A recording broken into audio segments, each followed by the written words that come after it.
નેડો તારી મોમે તાકે મારી ના ભીનો વળી નેડો વળી તારી મોમે તાકે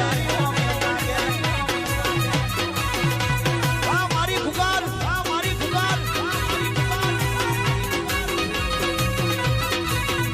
તારું તપતું ધર્મય અભિમાન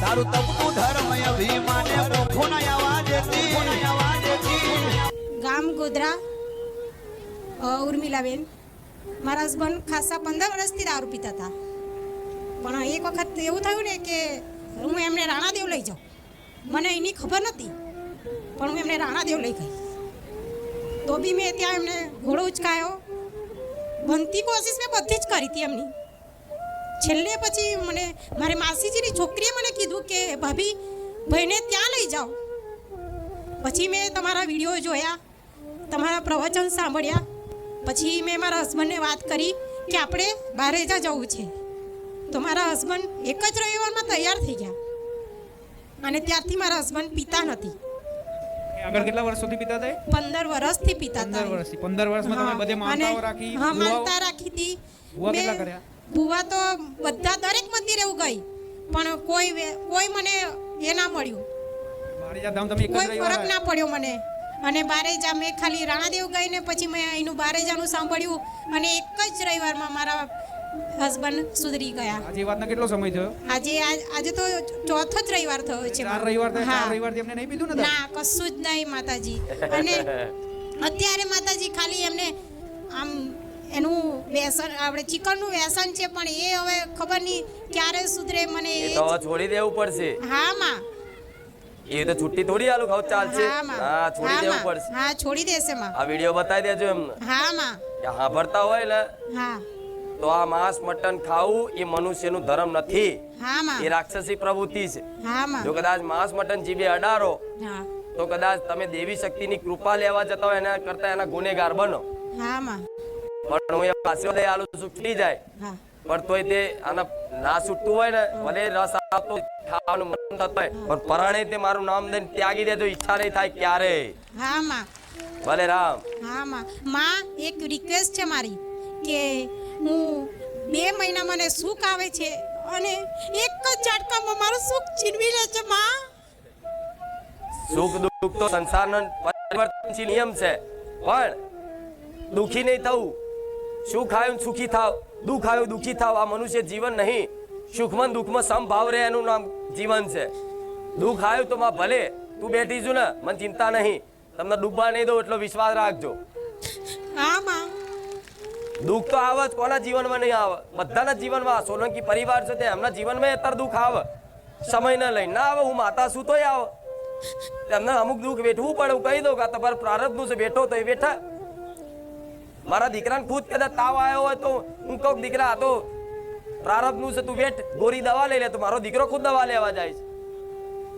હા શું ખોટું હા માં હું દાખલો ચમ આલું છું તમને બધાને સમજણ પડે કાયમ માટે સુખી રહો એવું ક્યારેય નહીં બને કોઈનું નહીં બનશે નહીં કોઈ પણ ભગવાને આ ધરતી પર જન્મ લીધો છે ને તો એમને તે સુખ દુઃખ વેઠવા પડ્યા છે દ્વારકાધીશ એમને નહીં બન્યા ગોકુલ છોડ્યું મથુરા છોડ્યું ત્યાં દ્વારકાધીશ કહેવાયા હા માં આ શું ખોટું હા માં એ રીતે જીવનમાં બધું છૂટશે કૃષ્ણ ભગવાનનું શું નહીં છૂટ્યું બધું છોડ્યું મિત્રો છોડ્યા એની રાધા છોડી દીધી ખાલી હા માં બધું છૂટ્યું ને મિત્રો છૂટ્યા મા બાપ છૂટ્યા બધું છૂટ્યું નાનપણથી જ એમને કષ્ટી જેલમાં જ જન્મ થયો ખબર છે ને તો વિચાર લો ભગવાન ખુદ દર્શાવતા હોય કે હું સાક્ષાત પરમાત્મા થઈ અને આ ધરતી પર આવી જો કદાચ દુઃખ મને પડતું હોય તો એ દુઃખમાં કઈ રીતે જીવન કાઢવું એ તો શીખવાડે છે ભગવાન લીલા કરી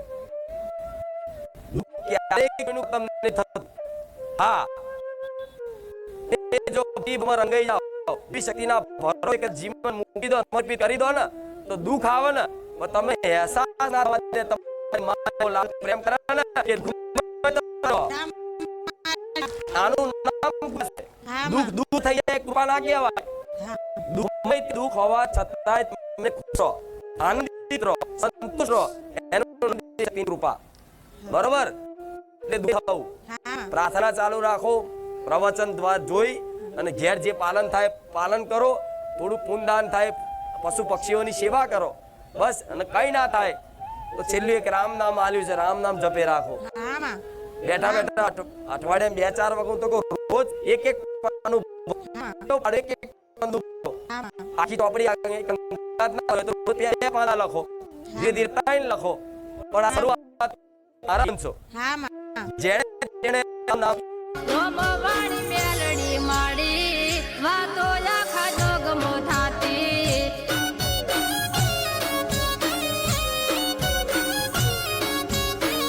હું ઘર બેઠી મેલડી માતા તારા ઈ કોમ તો તાતા.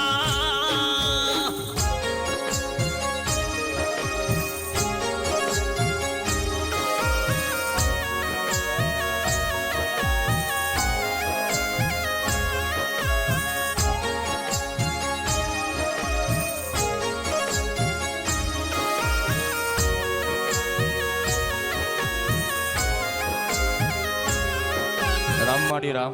મારું નામ ધ્રુવ છે. હું ગડકનથી આવ્યો છું, સાબરકાંઠાથી. 2000માં દાદાનો એક્સિડન્ટ થયો હતો, એનો વીમો પાસ નહોતો થતો. એના માટે બહુ ઘણા ચક્કર મેં માડી પણ 25 વર્ષે આજે વીમો 5 લાખના બદલે તમે 31 લાખનો પાસ કરી આપ્યો માં. આજે ઘણા હું ચક્કર માર્યા, ઘણું બધું મેં કર્યું માં, ઘણા કોન્ટેક્ટો કર્યા, પણ આજે વીમો 6 મહિનામાં મારી પાસ થઈ ગયો. 31 લાખનો વીમો પાસ થયો. બાએ માનતા રાખી હતી કે માતાજીના આગળ 2.5 લાખ રૂપિયા ત્યાં મૂકવાના, ચુંદરી ચડાવવાની અને ફૂલનો હાર. આજથી કેટલા સમય પહેલા તમારા દાદાને અવસાન થયું હતું? આજથી 2000માં દાદાનું મૃત્યુ થયું હતું. 2000ની તારીખમાં એક્સિડન્ટ થયો હતો દાદાનો. ત્યારનો કેસ આ ચાલુ છે અત્યારે, પણ 6 મહિને તેમાં તમારી માનતા રાખીને અત્યારે હાલ પૂરો બી થઈ ગયો કેસ, અને 5 લાખના બદલે 31 લાખ માડી તમે પેલું કર્યું માં. 31 લાખ માનતા રૂપિયા 31 લાખ માડી.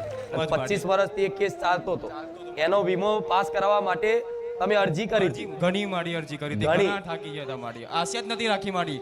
6 મહિને જ કદાચ 6 મહિને ભાગ્ય છે. તમારી અરજી અહીંયા મૂકી તમારા દ્વારે અને ક્લેમ પાસ થઈ ગયો માડી. રહ્યો વીમો પાસ થવાની આશા કેટલી હતી તમને? કત્તી નહીં માડી, કત્તી નથી. તારા ભરોસે બે હતા માડી, તારા ભરોસે બે હતા માં. ભલે આશા પણ તો 5 લાખ માડી રામ 5 લાખનું ન- કેટલોય કામ કરી નાખ મતારતા પણ આયા પછી કોઈ આશાઓ નથી, બધી માતું પૂરી કરીશું મારી આશાઓ.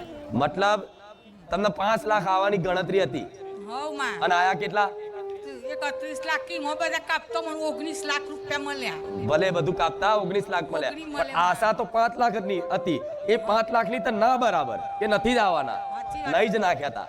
હવ માં પ્રયત્ન તો કરતા પણ નહીં જ નાખ્યા હતા. પછી મારા ધામ આવી અને એક જ અરજી મૂકી અને કે મારી આ થઈ જશે, અને તમને એવો વિશ્વાસ હતો કે અમારી ખુખાર મેરડી આ કામ કરી જ દેશે. મને જોયું કે મી વિડીયોમાં અને મને એમ થયું કે મારી મા વગર કોઈ અમારે દુખાય મટાડે એવું નહીં, કે પૈસા કોઈ લાવે એવું નહીં, પણ આ માં જ અમારું કામ કરશે. ભલે પાંચ એટલો તો આપણને મને વિશ્વાસ છે અને જે મને બહુ શ્રદ્ધા છે તમારા ઉપર. ભલે. તમારો ધારેલો કામ તમે પૂરો પાડજો, કોઈ પણ દેવનો હોય તો ગમે તે હોય, છતાંય મોય થાય બધું પૂરું પાડી આપજો માં. ભલે રામ. ક્લેમ પાસ થયો એની માનતા હતી. બાય 2.5 લાખની માનતા એ રાખી હતી માતાજીના. હા 31 લાખ રૂપિયા 31 આયા લાખ રૂપિયા આયા. એટલે 2.5 લાખ રૂપિયાની માનતા મૂકવાની રાખી રાખી હતી. હતી. એક માનતા સફળ થઈ સફળ થઈ. અને તમે જે બોલ્યા તે પ્રમાણની માનતા પૂરી કરો. પૂરી કરીએ છીએ. હા તો લાવો, આ તો બંડલ હાથમાં ચાલી છે. જે જરૂર હોય ને મારે, હું નહીં કહેતી મારો ભગવાન મારી ગાદીએ વિરાજમાન છે, મારે કોઈ જોડે હાથ લાંબો કરવાની જરૂર નહીં પડતી.